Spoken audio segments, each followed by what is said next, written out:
is continuously bombarded with energy from the sun and radiates most of that energy as heat back into space, making Earth's biosphere an open system in terms of energy. In contrast, the Earth's biosphere is primarily a closed system in terms of water, minerals, and nutrients. There are finite amounts of these substances which are recycled through the living and geological components of the biosphere called a biogeochemical cycle. Carbon, a key element of organic life on Earth, cycles through the biosphere in this way. A tree, like all plants, algae, and cyanobacteria, is an autotroph, an organism that produces its own food from inorganic molecules to facilitate growth. Through photosynthesis, photosynthetic autotrophs use energy from the sun to combine carbon dioxide from the atmosphere and water from the soil to form carbohydrates such as glucose.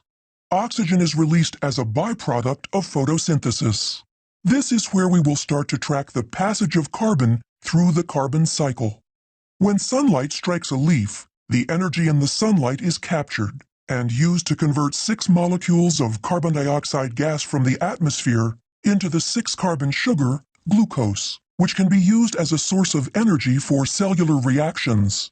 Glucose can then be stored as starch to be used later for energy, or used to make other molecules such as cellulose that form the cell wall of plant cells and contribute to the biomass of the plant. Cellulose is one of the substances aiding in the rigid nature of many plant structures, like the leaves, branches, stems, and trunk. When a log or other portion of a tree is burned, the stored glucose is converted by oxidation back to carbon dioxide gas, which is released into the atmosphere. In a similar way, the burning of fossil fuels, which contain carbon that was sequestered in prehistoric decomposing plant and animal tissues and buried for millions of years, releases carbon dioxide into the atmosphere. Animals are not autotrophs, but heterotrophs. Because heterotrophs depend on the carbon cycle to obtain energy and molecules necessary for growth, they need to consume other organisms. They do this by eating plants, or by eating other animals that eat plants.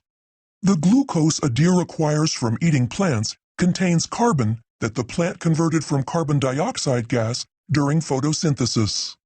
The process of converting glucose to energy, a process called oxidative respiration, uses oxygen to break down glucose molecules in cells, ultimately producing ATP, adenosine triphosphate, the energy of most cellular reactions. Carbon dioxide, generated as a waste product of the metabolic oxidation of glucose, is released into the atmosphere. Through the same process of oxidative respiration, plants also release carbon dioxide into the atmosphere. This occurs predominantly at night when they are not using carbon dioxide for photosynthesis.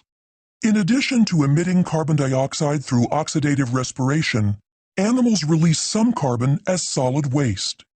These solid waste products are broken down in the soil by decomposers, saprobes, and detritivores, organisms such as bacteria and fungi that degrade the waste to remove recyclable nutrients that they use for energy and growth.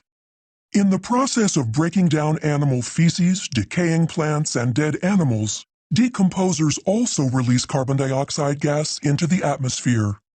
Carbon cycles in a similar way through aquatic ecosystems.